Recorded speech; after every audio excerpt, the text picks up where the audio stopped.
नमस्कार जोहार दोस्तों, मैं सुप्रिया स्वागत करती हूं आप सभी का जेएसएससी जेपीएससी फॉलोअप में। आज के सेशन में हम लोग देखने वाले हैं प्रैक्टिस सेट का 8वां नंबर का प्रैक्टिस सेट। इसके पहले हम 7 प्रैक्टिस सेट देख चुके हैं और अब आप लोगों के एग्जाम की तैयारी है। अब आप लोग एकदम अच्छे से प्रिपेयर हो जाइए, खुद को तैयार रखिए और मैं उम्मीद करती हूँ आप सबों की तैयारी काफ़ी अच्छे से चल रही होगी। बिना आप लोगों की तैयारी हो भी गई होगी तो अब ये प्रैक्टिस आप लोगों के लिए काफ़ी हेल्पफुल होने वाला है।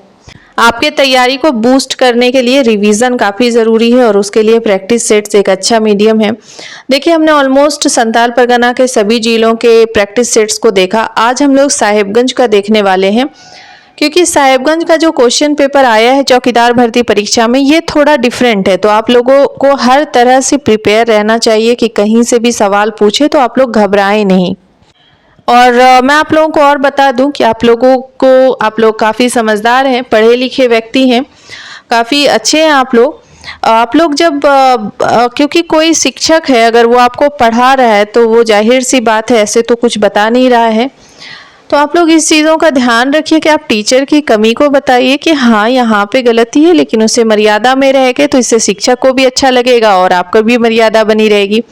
चलिए, ये अच्छी बात है कि आप लोग बताते हैं कि कहाँ पे क्या दिक्कत हुई है, कहाँ पे क्या गलत हुआ है। अब देखिए, जहाँ तक बात है कि दुमका का जो फाउंडेशन डे को लेकर के है, तो मैंने आप लोगों को कई बार इस चीज़ को लेकर एक्सप्लेन किया है। अब आप लोग को लग रहा है कि नहीं, हम 1855 को ही सही मानेंगे, तो देखिए ये पूरी तरह से आपके ऊपर निर्भर करता है। मेरा आंसर आप लोगों के ऊपर थोपने के लिए नहीं है, मैं बस आप लोगों को बता रही हूँ कि जो सही है मैं सिर्फ वही बताती हूँ। बाकी आप लोगों की मर्जी। आपके ऑप्शन में अगर ये आता है कि दुमका जिला की स्थापना कब हुई, ऑप्शन में 1855 आता है और आपको सही लगता है तो आप उसे ही टिक कीजिए, कोई प्रॉब्लम की बात नहीं है ना।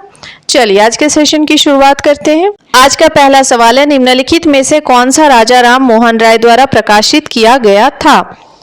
देखिए, यहाँ पे कुछ पुस्तक के नाम दिए हुए, इनमें से अखबार के नाम दिए हुए, इनमें से कौन सा राजा राम मोहन राय के द्वारा प्रकाशित किया गया था।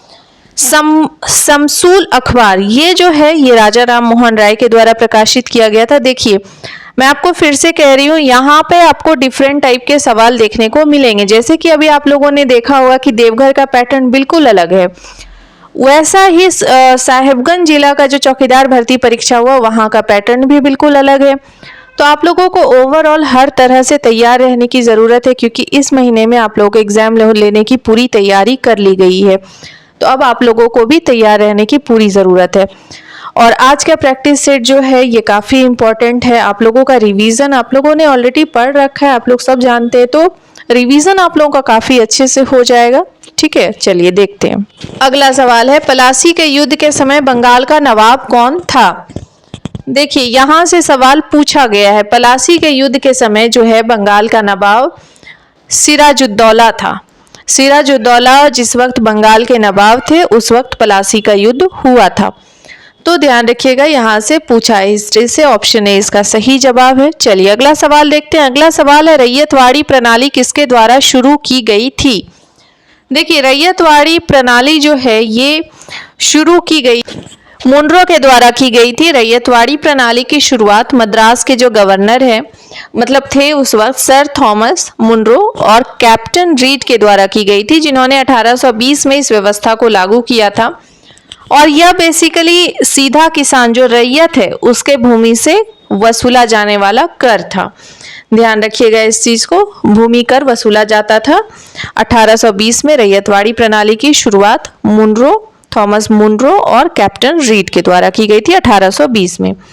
चलिए अगला सवाल देखते हैं। अगला सवाल है, मोहनजोदड़ो का स्थायी नाम है जीविका का टीला, कंकालों का टीला, दासों का टीला या मृतकों का टीला। तो देखिए, मोहनजोदड़ो का जो अस्थाई नाम है वह है मृतकों का टीला।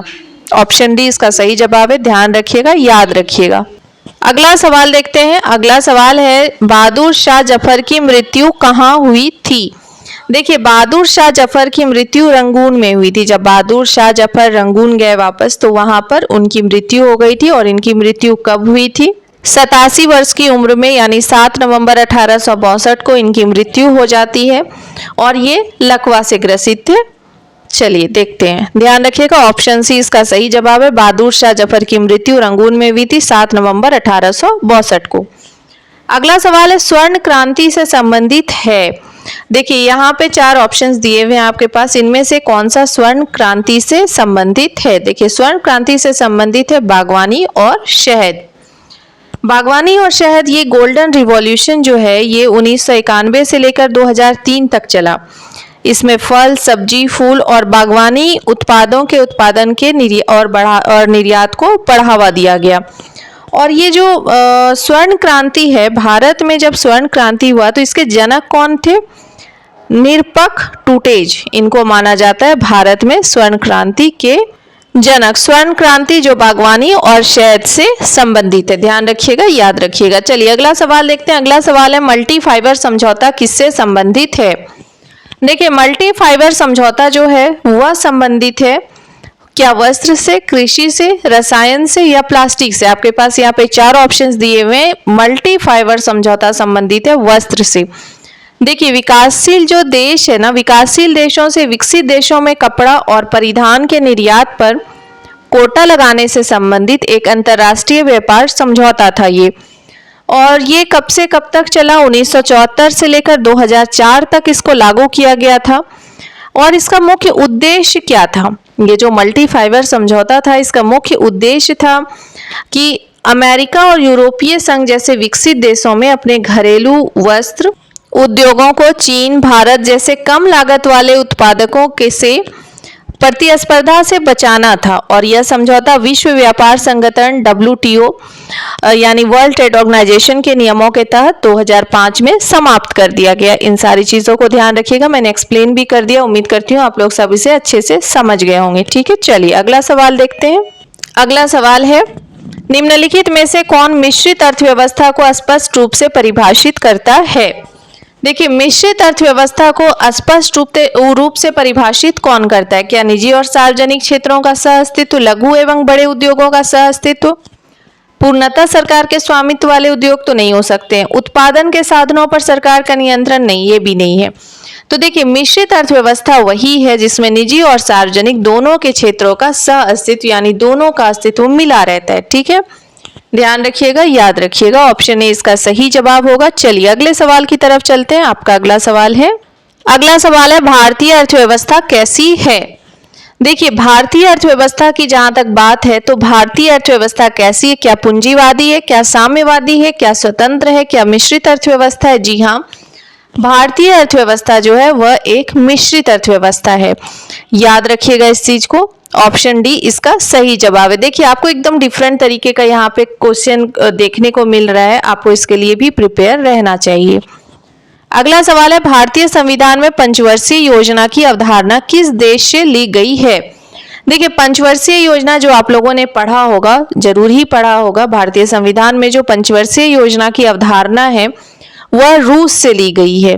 इस चीज को ध्यान रखिएगा, याद रखिएगा, ऑप्शन सी इसका सही जवाब है।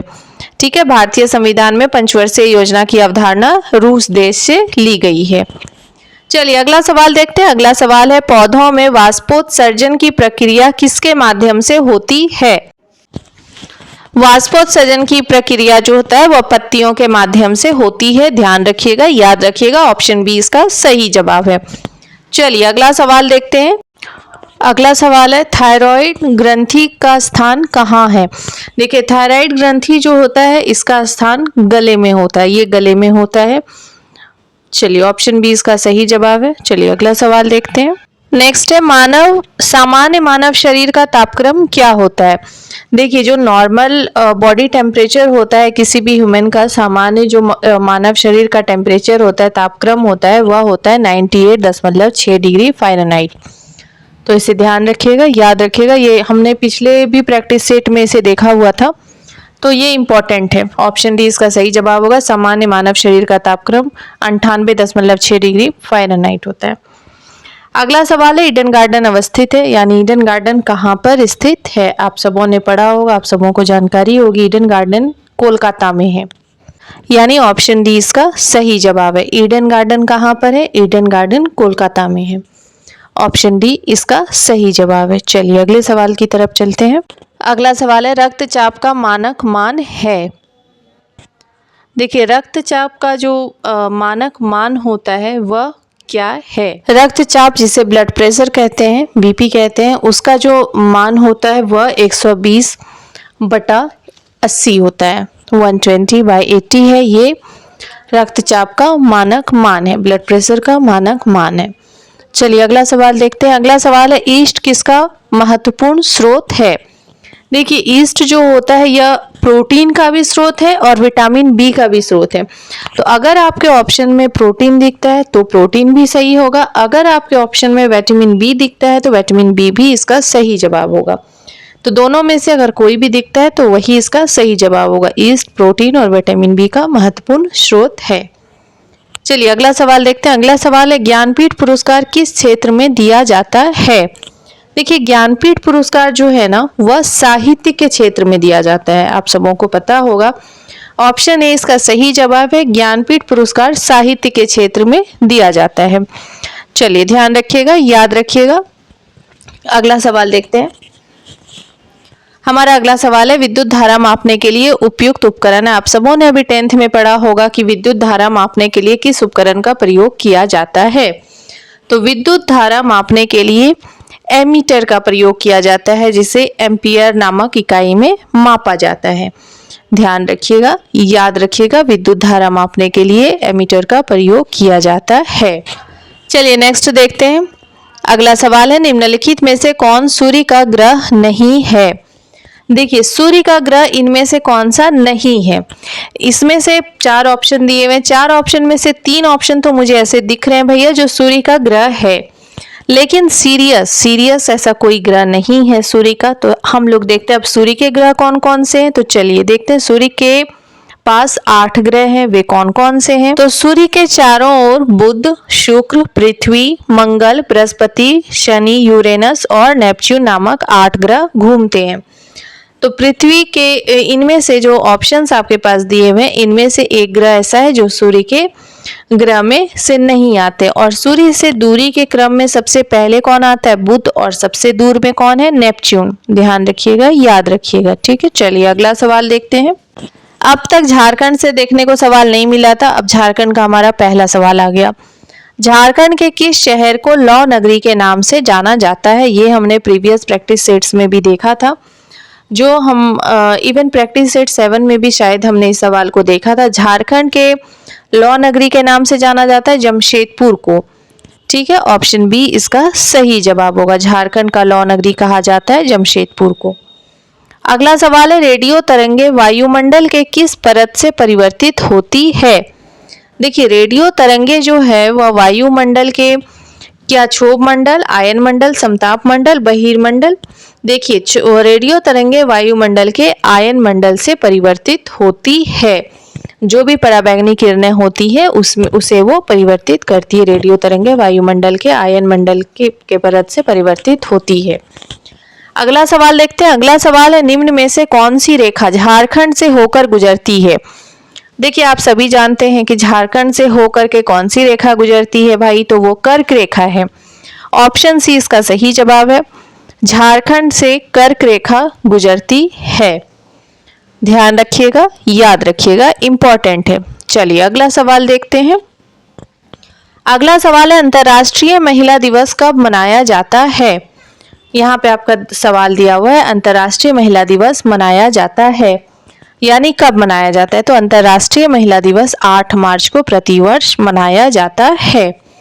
ध्यान रखिएगा, ऑप्शन बी इसका सही जवाब है, अंतर्राष्ट्रीय महिला दिवस 8 मार्च को प्रतिवर्ष मनाया जाता है।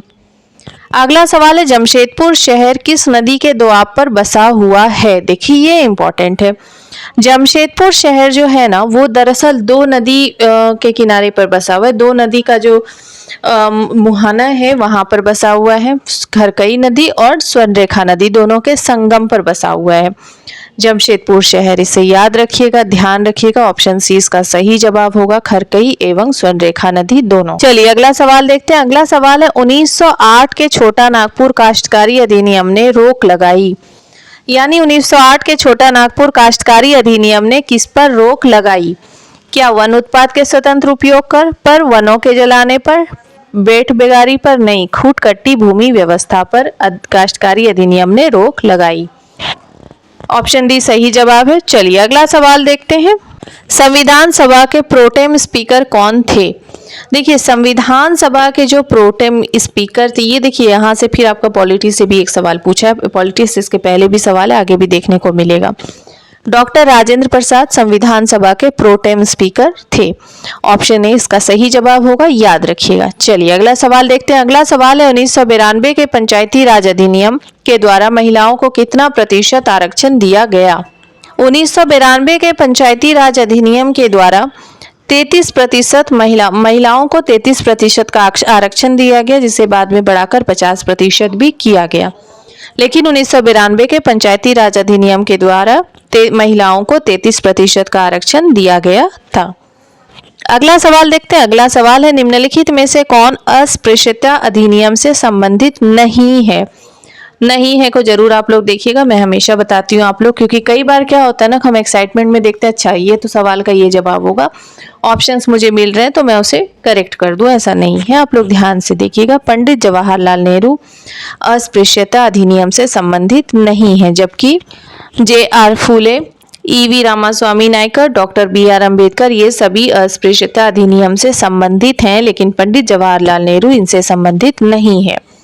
बाद में इसे अस्पृश्यता अधिनियम को बदलकर बाद में नागरिक अधिकार संरक्षण अधिनियम 1955 के नाम से जाना गया, इसे इस नाम को बदल दिया गया। ठीक है, ध्यान रखिएगा, याद रखिएगा। देखिए क्वेश्चन का स्टैंडर्ड काफ़ी अच्छा है, तो हो सकता है क्योंकि आप लोगों का एग्जाम लास्ट में हो दे रहा है, तो आप लोगों को हर तरह से प्रिपेयर रहने की ज़रूरत है। कहीं से भी सवाल पूछ सकता है, किसी भी प्रकार का स्टैंडर्ड हो सकता है। ठीक है, चलिए अगला सवाल देखते हैं। आपका अगला सवाल है यानी क्वेश्चन नंबर 29, भारत के संविधान के द्वारा किस प्रकार की नागरिकता प्रदान की जाती है? देखिए पॉलिटी से भी जो सवाल पूछा उसमें भी एक स्टैंडर्ड है, तो आप लोग देखिएगा काफ़ी अच्छा। अगर आप लोग पढ़ के जाएंगे तो और इस तरह के क्वेश्चंस आएंगे तो जरूर आप लोग बना देंगे। भारत के संविधान के द्वारा एकल नागरिकता प्रदान की जाती है, ध्यान रखिएगा, ऑप्शन सी इसका सही जवाब है। अगला सवाल अब आपके जिला से है। दुमका जिला के साथ और किन जिलों का निर्माण हुआ था? देखिए जब दुमका जिला का निर्माण हुआ था ना, दरअसल दुमका जिला जब स्वतंत्र रूप से जिला बना, मैं तब की बात कर रही हूँ, तो उस वक्त संताल परगना 4 भागों में विभाजित हुआ। और वे 4 भाग कौन कौन से बने? गोड्डा, देवघर, राजमहल, और कौन सा बना? पाकुड़। लेकिन फिर बाद में राजमहल से आपका ये होकर राजमहल और पाकुड़ से मिलकर साहेबगंज बना। तो ध्यान रखिएगा यहाँ पे ऑप्शन डी जो है यह इनमें से सभी इसलिए मैंने दिया है कि आपको ये पता हो कि दुमका के साथ साथ और किन जिलों का निर्माण हुआ था, कौन सा जिला स्वतंत्र रूप से बना था, जैसे संथाल परगना 4 भागों में विभाजित हुआ था। चलिए अगले सवाल की तरफ चलते हैं। अगले सवाल पे जाने से पहले मैं एक बात और आप लोगों को कहना चाहती हूँ कि अगर आप लोगों को लगता है कि नहीं चलो आपके हिसाब से ये ऑप्शन गलत है और आपके हिसाब से ये जवाब गलत है, तो आप अपने तरीके से एग्जाम में ऑप्शन देखिए और जो आपको समझ में आता है, जो आपको सही लगता है, जो आपने पढ़ा है अपने किताब से, आप उसे ही सही मानिए। मैं अपने आंसर को आप लोगों पे थोप नहीं रही हूँ, मैं सिर्फ आप लोगों को अपनी जानकारी बता रही हूँ कि जो सही है मैं सिर्फ वही बता रही हूँ। ठीक है, आप लोग ध्यान रखिएगा। चलिए अगले सवाल की तरफ चलते हैं। आप लोगों का सबसे ज्यादा कंफ्यूजन दुमका जिला के स्वतंत्र जिला बनने से है, तो आप लोग इसके बारे में मैं फिर भी कहूँगी आप लोग रिसर्च कर लीजिए। ठीक है, अगला सवाल है झारखंड के किस जिले से होकर गंगा नदी प्रवाहित होती है? ये सवाल इतना इंपॉर्टेंट है ना कि हमने ऑलमोस्ट सभी प्रैक्टिस सेट्स में देखा है इसे। झारखंड का एकमात्र जिला है साहेबगंज जहां से गंगा नदी प्रवाहित होती है, जहां से गंगा नदी बहती है। चलिए अगला सवाल देखते हैं। अगला सवाल है मुख्यमंत्री मैया सम्मान योजना किस राज्य में संचालित की जा रही है? आप सभी जानते हैं सबसे चर्चित झारखंड सरकार की योजना है मुख्यमंत्री मैया सम्मान योजना। ये झारखंड राज्य में संचालित की जा रही है, ऑप्शन ए इसका सही जवाब है। इसके अंतर्गत पिछड़े महिलाओं को 2500 रुपए प्रति माह दिए जाते हैं आर्थिक सहायता के रूप में। चलिए अगले सवाल की तरफ चलते हैं। अगला सवाल है निम्न में से कौन सा पर्यटन स्थल दुमका जिला में है?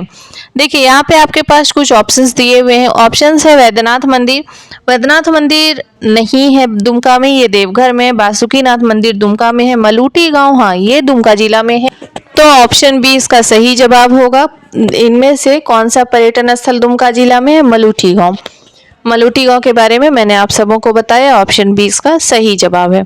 अगला सवाल है, क्षेत्रफल की दृष्टि से संताल परगना प्रमंडल का सबसे बड़ा जिला कौन सा है? देखिए ये तो इम्पोर्टेंट है, संताल परगना प्रमंडल का क्षेत्रफल की दृष्टि से सबसे बड़ा जिला कौन सा है? दुमका जिला, और इसीलिए ये झारखंड की उपराजधानी भी है। ध्यान रखिएगा, याद रखिएगा, ऑप्शन ए इसका सही जवाब है। चलिए अगला सवाल देखते हैं। अगला सवाल है, प्रसिद्ध स्वतंत्रता सेनानी सिद्धू कान्हू झारखंड के किस प्रखंड से संबंधित है?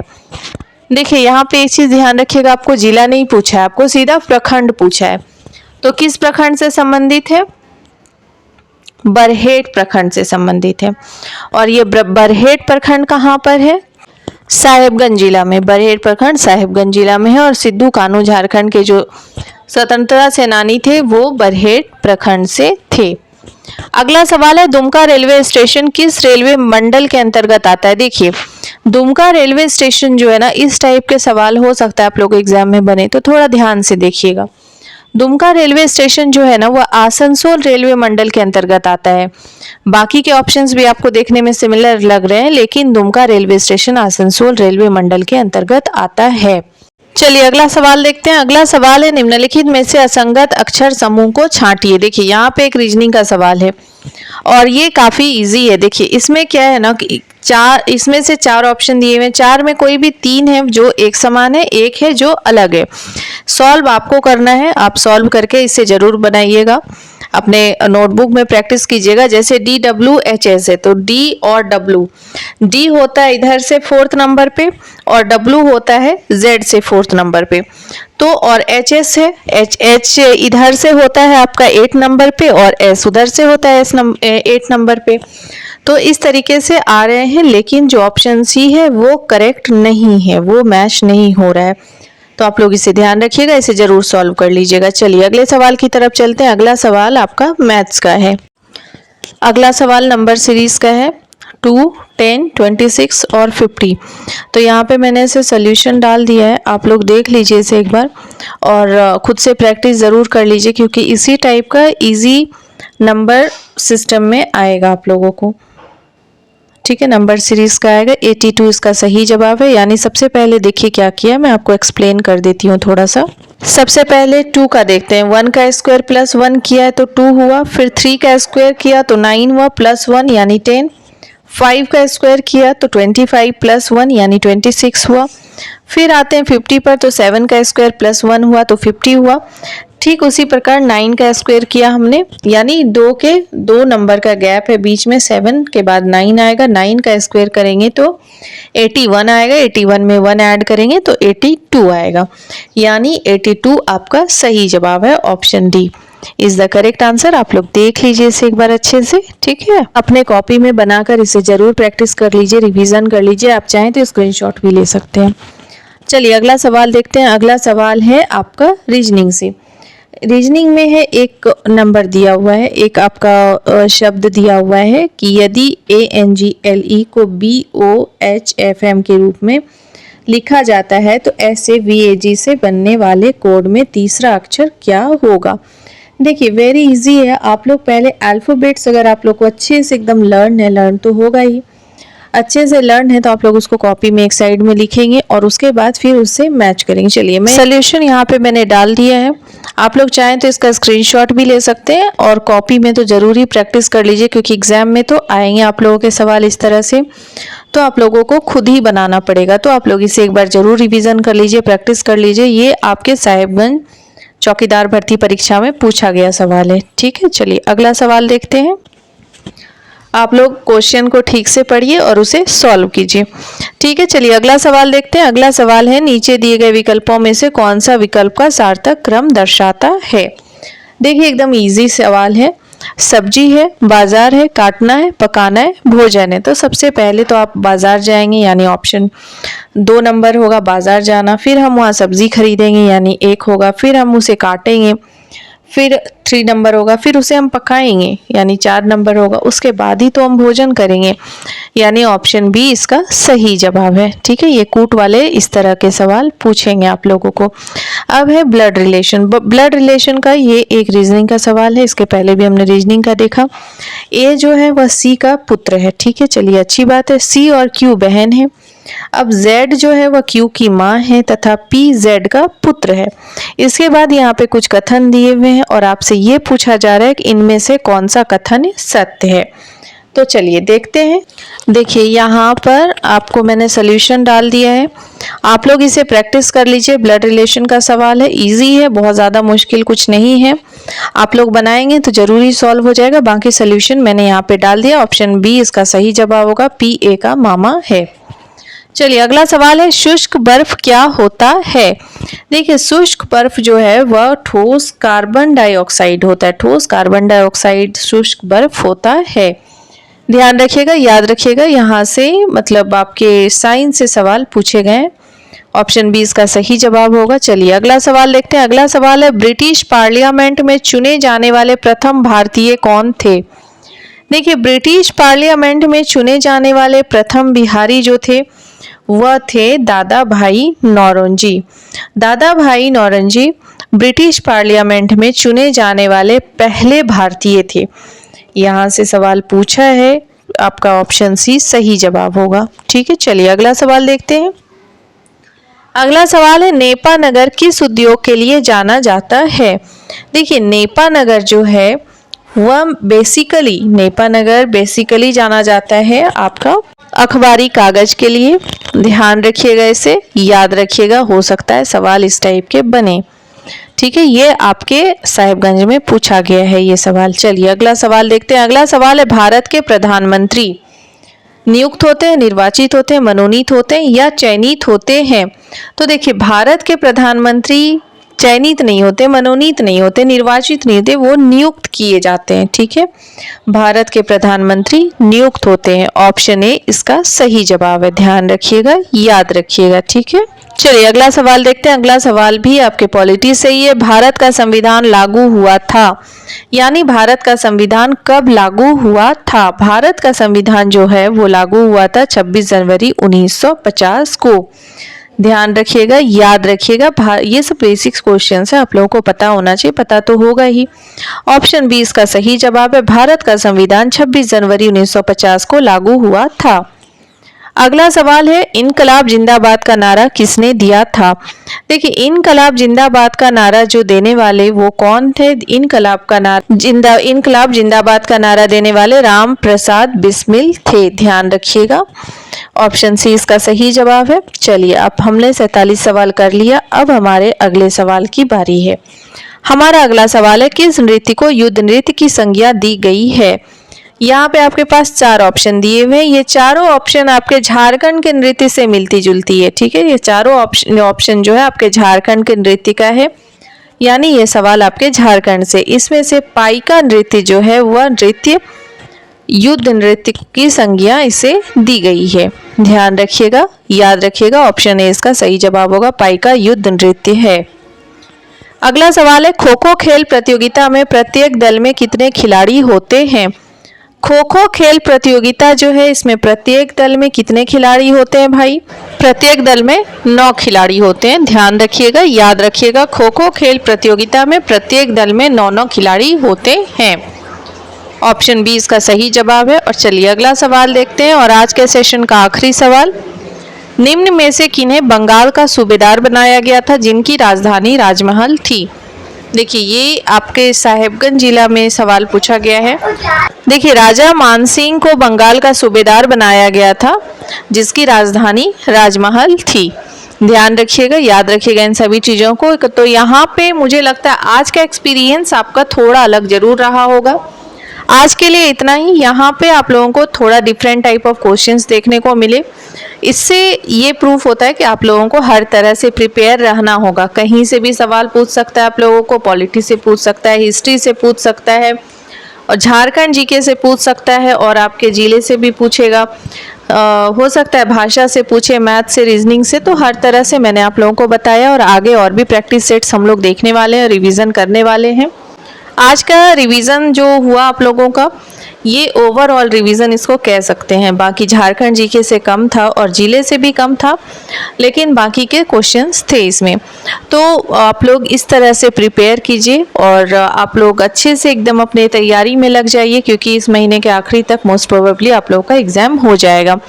बाकी के भी जितना होगा प्रैक्टिस सेट्स मैं कोशिश करूँगी सबको करा देने की, और बाकी मैराथन वगैरह अगर आप लोगों को कराना है तो आप बताइएगा ज़रूर कमेंट बॉक्स में। तो मैं कोशिश करूँगी कि एक अच्छा सा ओवरऑल जिसमें सब कुछ हो, आप लोगों के खूब सारे क्वेश्चंस हो और जो आप लोगों के एग्ज़ाम में आने की जिसकी संभावना हो, इस टाइप के क्वेश्चंस का मैराथन लाएंगे और वो आप लोगों के लिए एकदम रिवीजन को बूस्टअप करने का काम करेगा, जिससे कि आप लोगों का प्रैक्टिस वगैरह सब अच्छे से हो जाएगा एक ही क्लास में सब कुछ। बाकी आप लोग अपनी तैयारी कीजिए और अच्छे से पढ़ाई कीजिए। चलिए मिलते हैं अगले सेशन में एक नए टॉपिक के साथ। अपने फ्रेंड्स के साथ ज़रूर शेयर कर दीजिए, ताकि जो भी दुमका चौकीदार भर्ती परीक्षा के लिए तैयारी कर रहे हैं, इससे उन्हें भी तैयारी करने में थोड़ी और आसानी हो जाए, थोड़ा और बूस्टअप मिल जाए। Thank you everyone. मिलते हैं अगले सेशन में नए टॉपिक